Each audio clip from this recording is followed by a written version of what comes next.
পৃথিবীতে শুনে সাজাপ্রাপ্ত আসামির জন্য আবার কাজের বুয়া থাকে।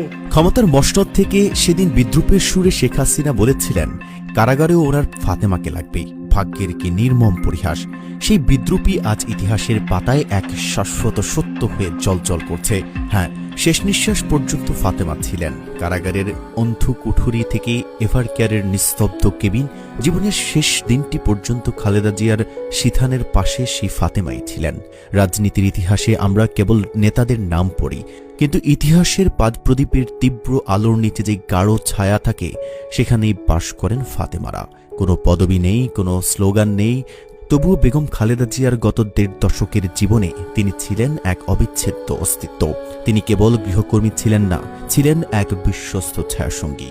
ভোলার মেঘনা পাড় থেকে গুলশানের ফিরোজা, ফাতেমার গল্পটা কোনো রূপকথার নয়, বরং জীবন যুদ্ধের লড়াকু এক নারী।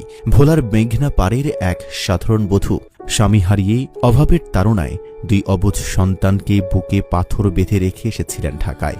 ২০০৯ সালে যখন তিনি খালেদা জিয়ার বাসভবনে প্রবেশ করেন, তখন কে জানত এই সাধারণ প্রবেশই একদিন তাকে ইতিহাসের এক অসাধারণ সাক্ষীতে পরিণত করবে। বাথরুমে আনা নেওয়া, ওষুধ খাওয়ানো কিংবা নির্ঘুম রাতে হাতটি ধরে বসে থাকা, এসব কেবল দায়িত্ব ছিল না, ছিল এক আত্মার বাঁধন। ২০১৪ সাল, মার্চ ফর ডেমোক্রেসি। গুলশানের বাসার সামনে বালু ভর্তি ট্রাকের ব্যারিকেড, ফিরোজার দোরগোড়ায় দাঁড়িয়ে অসুস্থ শরীর নিয়ে কথা বলছিলেন বেগম খালেদা জিয়া। পুলিশের চাপে যখন তিনি নিজেকে সামলাতে পারছিলেন না, ঠিক তখনই ক্যামেরার ফ্রেমে দেখা গেল এক নারীকে, যিনি শক্ত করে ধরে আছেন নেত্রীর হাত।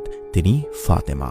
২০১৮ সালের ৮ ফেব্রুয়ারি খালেদা জিয়া কারাগারে যাচ্ছেন, কিন্তু তিনি একা নন।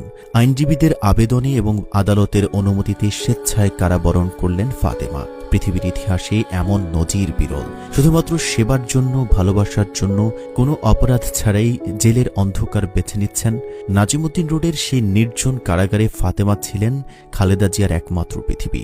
মহামারীতে এবং শেষ যাত্রায় ২০২১ সালের করোনা মহামারী যখন আপন মানুষও ভয়ে দূরে সরে যাচ্ছিল, তখন ৫৩ দিন হাসপাতালের কেবিনে পিপিই পরে ছায়ার মতো দাঁড়িয়েছিলেন ফাতেমা। লন্ডন থেকে ঢাকা প্রতিটি সফরে, প্রতিটি চিকিৎসায় তিনি ছিলেন খালেদা জিয়ার পাশে। আজ ২০২৫ সালের ৩০ ডিসেম্বর, এভারকেয়ার হাসপাতালের সাদা বিছানায় সব শেষ। ১.৫ দশকের ডিউটি শেষে ফাতেমা আজ বড় একা। যার হাত ধরার জন্য তিনি জেল খেটেছেন, করোনা শুয়েছেন, সংসার ত্যাগ করেছেন, সেই হাতটি আজ বরফ শীতল। আজ আর ঔষধ খাওয়ানোর তাড়া নেই, হুইলচেয়ারে ঠেলার ব্যস্ততা নেই। ফাতেমা বেগম প্রমাণ করে দিয়ে গেলেন, সব সম্পর্ক রক্তের হয় না, সব আনুগত্য ক্ষমতার জন্য নয়। কিছু সম্পর্ক